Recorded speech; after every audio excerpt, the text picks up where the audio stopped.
Voltamos! Ai, gente, eu amei Zé Vaqueiro.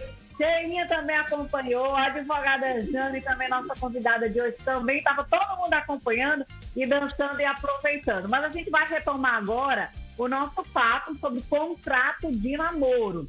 Eu fiquei devendo falar sobre prazo, né? Se esse contrato tem prazo, se não tem prazo, se tem prazo de validade. E, inclusive, o vídeo da Jane está pausado aqui, não sei o que houve com ela. Mas, Cheinha, primeiro adorei a luz agora, viu? Melhorou, né? Fernando, tanta gente reclamou que fui correr e achar outro lugar. Né? Melhorou. Sinal que a nossa audiência é bomba. Ô, Cheinha, esse contrato, ele tem prazo de validade? Olha, você pode... O ideal, as regras, é que ele tem que ter uma data de validade, tá? Porém, ele pode ser renovado quantas vezes for necessário. Entendeu? Então, assim, ele não vai ficar estático, né? Então, você pode estabelecer, por exemplo, se eu tiver um namorado, eu vou fazer um contrato de namoro que vai durar no máximo 4 anos. Porque daqui 4 anos eu vou me embora. Então, mas se quiser revogar antes, pode, não pode, não? Mudar o status, por exemplo, tá contrato de namoro, mas quer saber, tá tão bacana, eu quero agora formar família, eu posso anular o contrato, encerrar o contrato e fazer partir para outro regime? A ideia é essa, viu, Fernanda? Você tendo um prazo no contrato de validade daquele namoro, porque você tem um prazo determinado, isso é realmente contrato de namoro com prazo determinado, mudou, começou a fazer planos para constituir uma família, aí aquela ideia, o ideal já era partir realmente para alguma coisa já com que também é um contrato de união estável. Aí já muda, já configura outra coisa realmente. Jane, conexão restabelecida, já está aqui com a gente. Jane, tá me ouvindo bem aí, Jane? Tô sim, tô ouvindo bem. Maravilha. Vamos começar a responder nossos telespectadores? Vamos começar aqui. Vamos lá. Eu fiquei devendo outra pergunta, Jane, para você responder sobre idade. Tem uma galera super jovem namorando, às vezes namoros longos, sei lá, 16. Tem que ter um pré-requisito com relação à idade? Tem sim, minha gente. Olha, o contrato de namoro segue a regra do direito civil, né? Para a gente formalizar um contrato, a gente tem que primeiro ter capacidade civil. Quem tem capacidade civil são aquelas pessoas lá do artigo 1º e seguintes do Código Civil. Então, em regra, a pessoa com 18 anos em diante e os menores de 18 anos, aqueles que estão lá nas hipóteses que adquirem a capacidade civil, lá nas hipóteses do artigo 5º do Código Civil. Mas, em regra, pessoa maior e capaz, e isso aí se dá a partir dos 18 anos completos.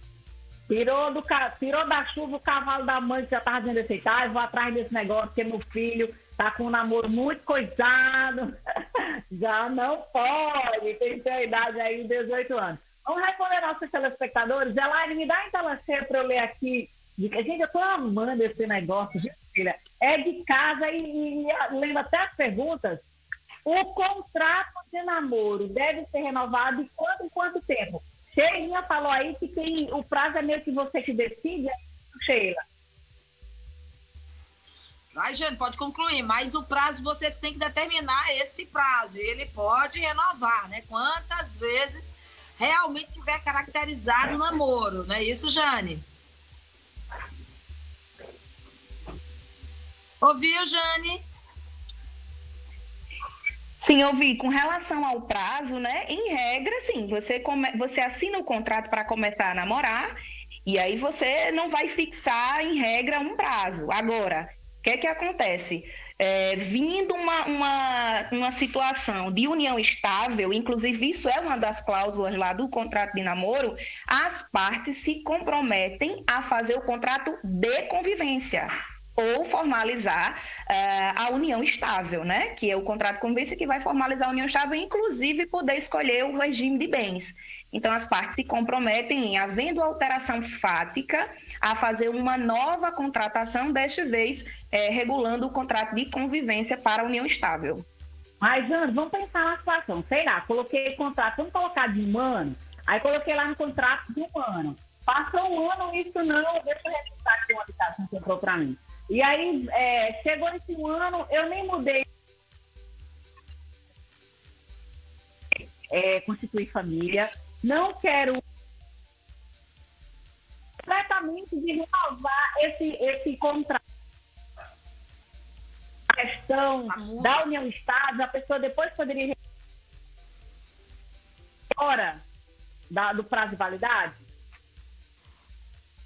Então, em regra, gente, o contrato... Fala aí, Sheila. Não, é porque eu acho que deu uma cortada na fala de Fernanda. Eu não ouvi direito Foi. a frase. A pessoa fez um prazo, ele escolheu botar um prazo determinado no contrato.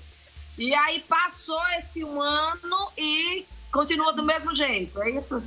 E ele foi lá renovar e nem tem intenção de formar família, mas esqueceu de renovar. E aí?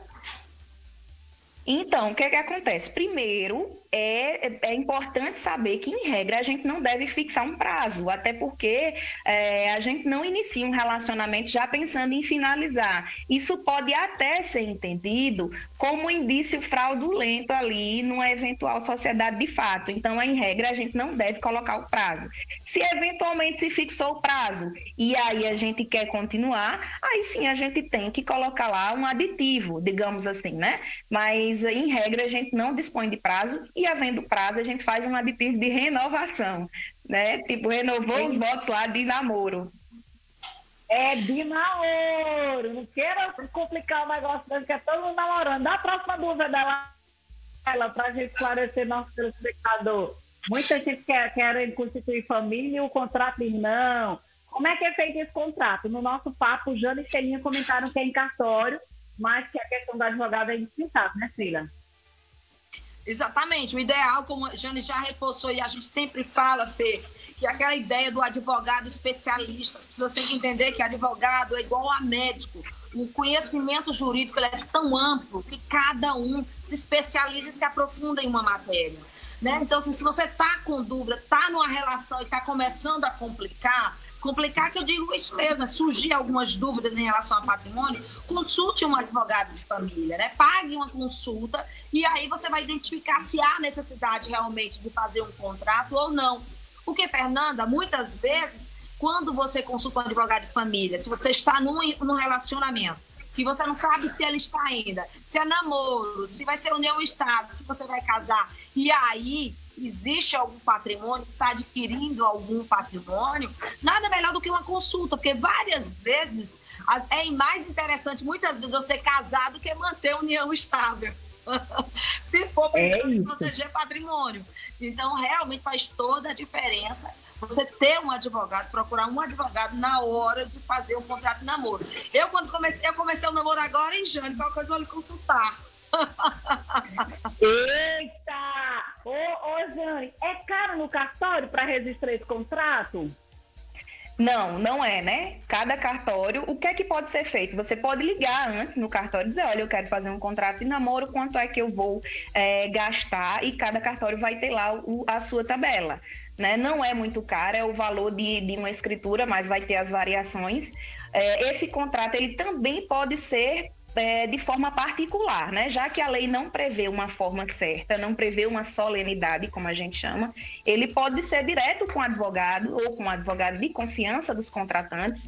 E isso aí, o que é que acontece? A gente pode simplesmente reconhecer as firmas no cartório, que é declarar autêntica aquelas assinaturas e guardar. Num eventual litígio, se houver, porque o objetivo é exatamente resguardar para o futuro, aquele contrato particular também vai ter a validade. E aí a gente coloca 2 testemunhas para assinar. A diferença é que com a escritura pública a gente vai dispensar a assinatura dessas 2 testemunhas. Porque vai ter fé pública, né? Pela escrevente. Mas é fácil com as testemunhas, né? Tem sempre alguém para contar a nossa história junto conosco, né? Para um lado e para o outro. Então, as testemunhas são resguardadas. Vamos para mais uma dúvida? Me dá na tela lá, por favor. Nossa diretora vai liberando aqui as dúvidas. O contrato tem multa caso quebre antes do prazo? É a Érica Araújo que está perguntando, Jane. Então, Érica, vê só, o contrato, ele é aberto, né? Ele é regido pela autonomia das vontades. Então, aquelas cláusulas que eu falei com vocês no início, sobre as cláusulas existenciais, as partes podem dispor de tudo. Inclusive, elas podem dispor acerca da fidelidade. Olha, se você me trair, o contrato de namoro está automaticamente rescindido e você vai me pagar uma multa aqui de X mil reais. Pode? Pode. Por quê? Porque as partes, elas são livres para contratar. E um dos princípios que rege o contrato de namoro é a autonomia das vontades.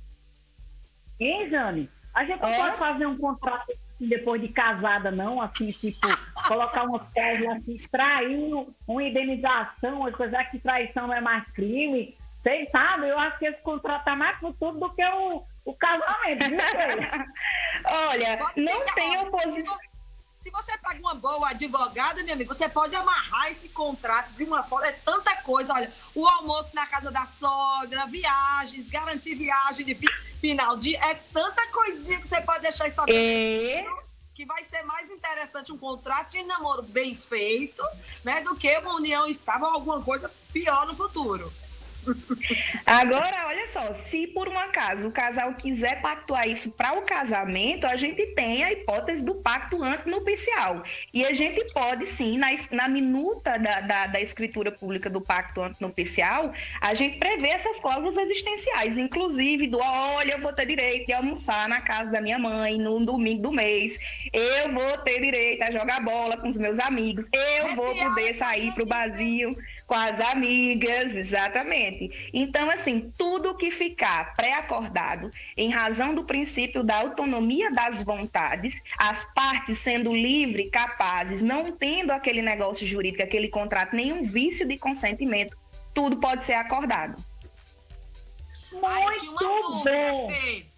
Eu tinha uma dúvida, e aí eu gostaria, no caso, por exemplo, de pessoas já de idade, Jane, porque assim, que às vezes é a complicação. Eu me lembro de uma cliente minha já com uma certa idade, que começou uma idade que ela tinha acima de seus... Ela devia estar com 62, 63, até mais um pouquinho, eu acredito.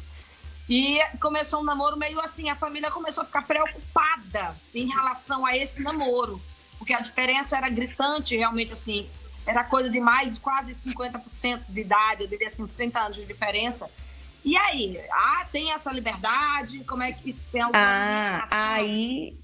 Aí a gente tem, sim, algumas limitações legais, né? Primeiro porque o regime de bens, a gente tem alguns regimes e a gente tem o de separação obrigatória, né? O regime de separação obrigatória, ele se aplica às pessoas de 70 anos em diante. Então, se eu inicio um relacionamento com uma pessoa de 70 anos em diante, obrigatoriamente, o regime pactuado vai ser de separação total. Então, a gente não tem a opção de dispor diferente do que a lei prevê. Inclusive, é um dos requisitos para a formalização do negócio jurídico válido e eficaz, é a gente não dispor de cláusula que vá em encontro com a legislação, que vá contra a legislação. Perfeito. Arrasou, Jane. Filhos, né? Exatamente. Como? Jane, você hoje... Ela está dizendo que é uma preocupação dos filhos, muitas vezes, não é? Às vezes quem está na relação... E a legislação se preocupou com isso. É porque o contrato de namoro, né, o objetivo é regular a situação que já acontece nos dias de hoje. As pessoas estão se relacionando de uma forma muito diferente do que prevê a legislação. Então, a gente tá à frente do que a nossa legislação civil prevê. Mas aí, para isso, a gente já tem o judiciário se posicionando, a gente tem o STJ se posicionando sobre namoro qualificado e sobre contrato de namoro.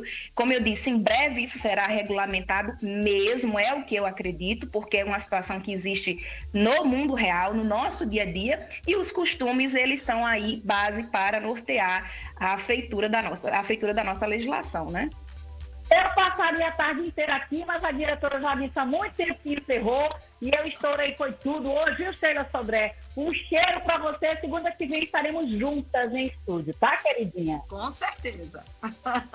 Beijo. Sheila tá no Instagram, @Sheila. Tchau. Esse é o Instagram pro pessoal lhe seguir, meu bem? O meu Instagram é o @Jane, com 2 N's e Y, milanês, com 2 S's no final. Qualquer dúvida, pode mandar lá a mensagem que a gente vai auxiliando. Obrigada pelo convite. Até a próxima. A próxima, a gente adorou. Ai, olha, Desirê, você já casou, você fez união estável, você só juntou as panelas, como Só foi juntei, seu caso, hein? só juntei os trapos. Só juntei os trapos, Nanda. Não tem nada oficial assim, mas nós vivemos na intenção de formar família. Mas Sheila disse que tem que botar no papel. Tô trabalhando isso com o Zilcleve e a gente vai fazer. Nanda, tu não sai daí, não. Não sai daí não, que já começa os babadinhos. A gente vai pro intervalo rapidinho, mas tu volta pra gente fofocar, viu, mulher?